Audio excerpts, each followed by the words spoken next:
Bom dia! Mais uma aula nossa de geometria analítica, né, pessoal? Aula 29. Essa aula a gente vai falar de ponto com circunferência, ou seja, posições relativas de um ponto e uma circunferência. Ou entre ponto e circunferência, eu gosto de falar também de posições relativas de ponto e circunferência. Ou seja, o ponto pode ser um ponto que é interno, é externo, na região externa, ou está na curvatura, que é exatamente aquela linha, certo? Bom, a gente vai considerar um exemplo em que eu tenho um ponto P, que é 3 e 1, e eu quero a posição dele em relação a essa circunferência aí. Se você perceber, essa circunferência já foi utilizada na aula passada, na aula 28. Eu vou utilizar essa circunferência sabendo que o centro dessa circunferência nós já conhecemos. Aí eu vou aproveitar para fazer, na verdade, aqui colocar em outra cor, né? Vou colocar em verde, tá? Eu vou aproveitar para te mostrar como é que eu encontro o centro de uma circunferência de outra maneira que não é usando o alfa, beta e gama. Primeiro, nós usamos o alfa, beta e gama assim, ó. A gente colocou alfa aqui, certo? Aqui foi beta e aqui foi gama, lembra? Aí lá eu sabia que o alfa é igual a menos 2A, que no caso vai ser igual a 2 e, portanto, o A vale menos 1. E esse A é o x do centro. O beta é igual a menos 2B, a gente viu isso, que é igual a 4 na equação, e, portanto, B vai ser igual a menos 2. Daí nós faríamos o quê? Diríamos que o centro é menos 1 e menos 2. E para encontrar gama, para raio, eu uso gama. O raio está dentro de gama. Então, gama é o quê? A ao quadrado mais B ao quadrado menos R ao quadrado. Confere. O gama é o valor que é chamado o termo independente, é menos 11, que vai ser igual a ao quadrado. O A eu já tenho, é menos 1 ao quadrado, 1. O B ao quadrado é menos 2 ao quadrado, 4, menos R ao quadrado. Aí tudo bem, eu posso fazer o quê? Eu posso isolar esse R, eu tenho um R ao quadrado, igual, ele foi para lá, né? Aqui ficou 4 mais 1, 5, mais 11 que vem para cá, que vai dar 16, e, portanto, eu tenho um R que é igual a 4, é a raiz quadrada de 16. Ou seja, o centro está aqui e o raio está aqui. Uma primeira maneira de encontrar a posição desse ponto em relação à circunferência é calculando a distância desse ponto até o centro. Eu comparo com o raio. Será que é exatamente igual ao raio? Será que é maior? Será que é menor? Então, calculando a distância do ponto P, que é 3 e menos 1, distância, vou colocar aqui, distância do ponto P até o ponto C, eu vou ter o quê? É 3 e menos 1 o ponto P. Então, 3 menos 1 ao quadrado. Vou colocar aqui, ó.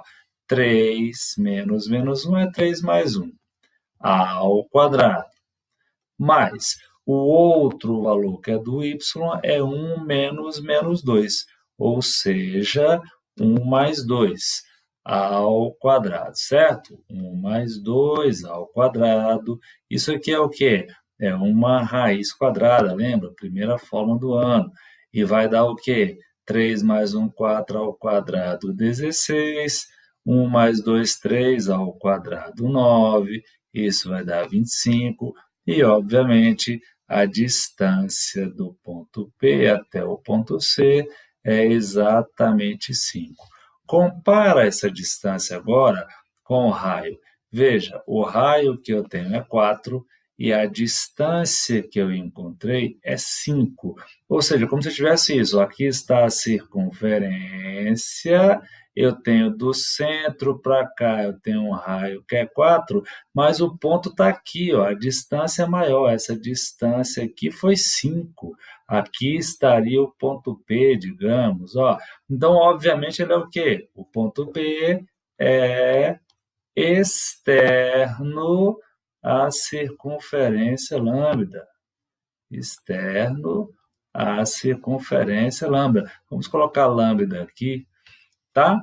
Uma outra maneira seria a gente utilizar simplesmente a substituição das coordenadas do ponto P na equação da circunferência. Veja, aqui eu fiz, digamos, da primeira maneira, que é usando distância e comparando com o raio, a distância do ponto P até o ponto C.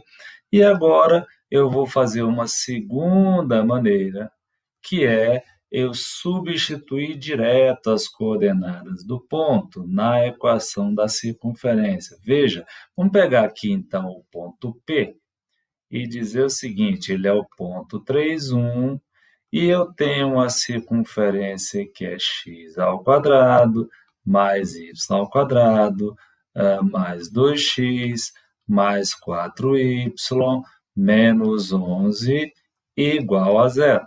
Eu vou simplesmente substituir. Onde for x, eu coloco 3. Onde for y, eu coloco 1. Então, aqui vai ficar o quê? O 3 ao quadrado é 9. O 1, que é o y ao quadrado, é 1. 2 vezes 3 vai dar 6. E 4 vezes 1 vai dar 4, menos 11, que vai ser igual. Opa, não sei. Lembra que a gente falou que quando um ponto pertence a uma reta, por exemplo, as suas coordenadas atendem à equação?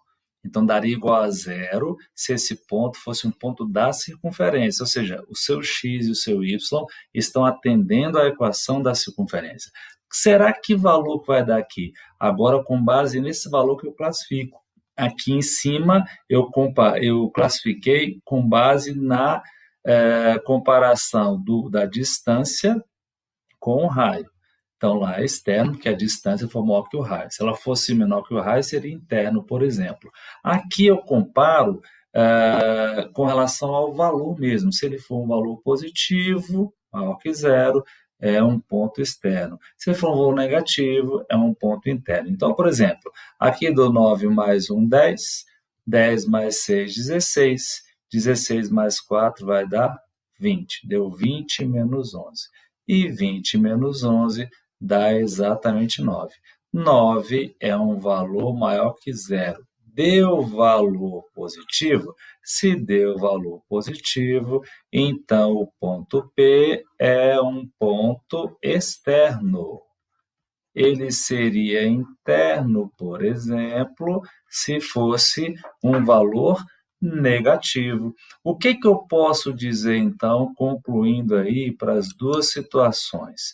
Se eu uso a primeira maneira, eu posso falar o seguinte, eu posso dizer aqui que se a distância do ponto P até o ponto C for menor que o raio, eu estou numa situação em que o ponto P é interno. Ok? Se eu estou numa situação em que a distância do ponto P até o ponto C é exatamente igual ao raio, ou seja, o ponto estaria bem aqui, então seria o quê? Um ponto pertencente à circunferência, lambda. E se a distância do ponto P até o ponto C for maior que o raio, que é exatamente esse exemplo aí, eu vou ter o quê? Um ponto P externo. Externo. Beleza? E na situação 2, a gente vai dizer que esse ponto vai ser um ponto externo ou interno ou pertencente como? Se o valor final for um valor negativo, eu tenho um ponto P interno. Interno, dentro da circunferência. Alguns autores chamam interior, tá? Ponto interior também. Se o valor for igual a zero, eu vou ter um ponto P pertencente à circunferência lambda. E se o valor final for um valor positivo, eu vou ter, então, um ponto P externo. Aqui na segunda forma, na segunda maneira de a gente fazer, a comparação é com zero, ou seja, é maior, menor ou igual a zero. Eu coloquei aqui o sinal, menor que zero, é negativo, igual a zero. pertencente maior que zero, eu tenho o quê? Um valor, um ponto externo. Aqui só para lembrar, então, ó, aqui deu maior que zero, aqui deu menor que zero, se fosse o caso. Ok? Bom, aí nessa aula, lá na teoria, gente, eu coloquei lá uma outra maneira de a gente encontrar o centro e o raio. Essa outra maneira de encontrar o centro e raio é chamada de completar quadrados. Como é que eu completo quadrado? Ó, é muito fácil, presta atenção. A equação é x ao quadrado mais y ao quadrado mais 2x mais 4y menos 11 igual a zero. Por que completar quadrado? Você lembra que eu tinha uma equação assim, ó, x menos a ao quadrado mais y menos b ao quadrado igual a r ao quadrado. E quando eu desenvolvi, eu fiquei com essa equação assim, não foi? Da reduzida para geral. Então, completar quadrado é porque o quadrado tem três termos. Quadrado primeiro, duas vezes primeiro para segundo, mais quadrado segundo. Então, vamos fazer o seguinte. Vamos colocar tudo que tem x, x ao quadrado mais 2x, mas aqui só tem dois termos. Eu vou colocar um espaço aqui para colocar três. Não são três? Trinômio quadrado perfeito, quadrado primeiro, duas vezes primeiro para segundo, quadrado segundo. Então, para y, a mesma coisa. Ó, y ao quadrado mais 4y, falta um termo. Vou colocar aqui mais o terceiro termo, que eu não sei quem é. E esse 11, esse menos 11, lembra que era o gama, que era o que unia o a ao quadrado, o b ao quadrado e o r ao quadrado? Joga ele para o outro lado, vai ficar mais 11 do lado de lá. Ok? Agora, o que eu faço? Ó, eu divido esse valor por 2, dividir por 2, eu divido esse do meio por 2, o resultado eu coloco aqui elevando ao quadrado. Então, 2 por 2 vai dar 1. Quanto que é 1 ao quadrado? 1 mesmo. Vou colocar aqui quadrado só para a gente lembrar, tá? Esse 4 por 2 dá 2. Aí vem para cá, eu coloco o quê? 2 ao quadrado. Veja, o que eu estou fazendo? Eu estou colocando dois termos que não estavam aí. Não estava aqui nem esse 1 e nem esse 2 ao quadrado 4. Como eu coloquei dois termos novos à esquerda da igualdade, eu coloco à direita também. Somei 4 mais 1, 5 aqui, somei 5 aqui também, ó. Agora veja bem, onde é que eu vou chegar? Isso daqui, esses três aqui, eles vêm da onde? Eles vêm de um quadrado. Qual quadrado? Esse aqui, o primeiro, x ao quadrado, x. Esse 2 por 2 é o segundo, 1, a ao quadrado. Sinal do meio é mais? Mais. Pronto. Esses outros três aqui são o desenvolvimento de um segundo quadrado. Quadrado primeiro, duas vezes primeiro para segundo, quadrado segundo. O primeiro é y, mantém o y.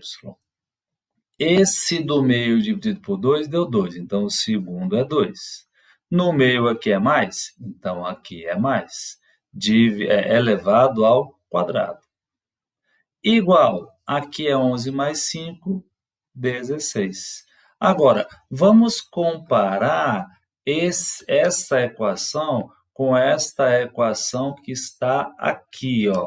A equação que é a equação reduzida. Ou seja, é x menos a ao quadrado, mais y menos b ao quadrado igual a r ao quadrado. Se o menos a é igual a menos 1 aqui, ó, menos a é igual a menos 1, então a vale menos 1, beleza? Se o menos b é igual a 2, aqui menos a foi igual a 1, aqui menos b é igual a 2. Se o menos b aqui é igual a 2, é porque o b vale menos 2. E se o r ao quadrado é 16, é porque o r é 4. Lembrando, então, que o centro vai ser o quê? A e b, menos 1 e menos 2. E o raio, 4. Olhe para esse resultado e olhe para o resultado que eu já tinha lá em cima, feito com alfa, beta e gama. Eu te mostrei na aula passada, deixa eu sair daqui. Eu te mostrei na aula passada, alfa, beta e gama desse jeito, certo? Eu estou usando a mesma equação com esse ponto para te mostrar que esse ponto foi um ponto, por exemplo, externo.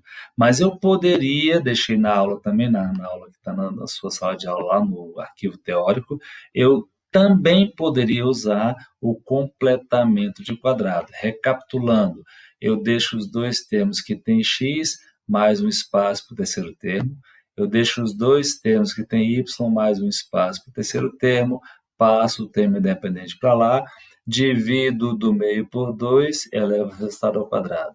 Divido do meio por 2, elevo o resultado ao quadrado. O que eu somei aqui, na primeira parte e na segunda, eu coloco também somando lá do outro lado, para não alterar a igualdade. Esses três termos são resultados de quem? O primeiro termo é x, o segundo é dividido por 2 aqui deu 1, o segundo termo do quadrado é 1. Se no meio é mais, aqui também é mais, a ao quadrado. Esse primeiro termo é o y, o segundo é o 4 dividido por 2, que é 2. Se no meio é mais, aqui também é mais, a ao quadrado. E 11 mais 5 é 16, aí eu tenho o r ao quadrado. Se você quiser depois, desenvolve isso, desenvolve esse quadrado e esse, vai voltar para lá, que era a equação que eu tinha. Tá bom, gente? Então, basicamente é isso. Queria te ensinar como é que você verifica se um ponto é interno, externo ou pertencente. Eu acho mais prático você chegar e substituir logo, ó, o x e y aqui pelo 3 e 1 do ponto. Acabou. Vai dar positivo, negativo ou igual a zero. Já classifica. Mas se quiser calcular a distância do ponto até o centro, aí você compara com o raio. Para achar o centro e raio, posso usar alfa, beta e gama, e agora estou te dando a outra opção, que é o chamado completamento de quadrado. Completar quadrado. Beleza? Fique ligado aí na próxima aula nossa online. Vou fazer mais exemplo e exercício, e tem para você fazer no arquivo lá que eu postei, tá bom? Bom dia! Bom dia!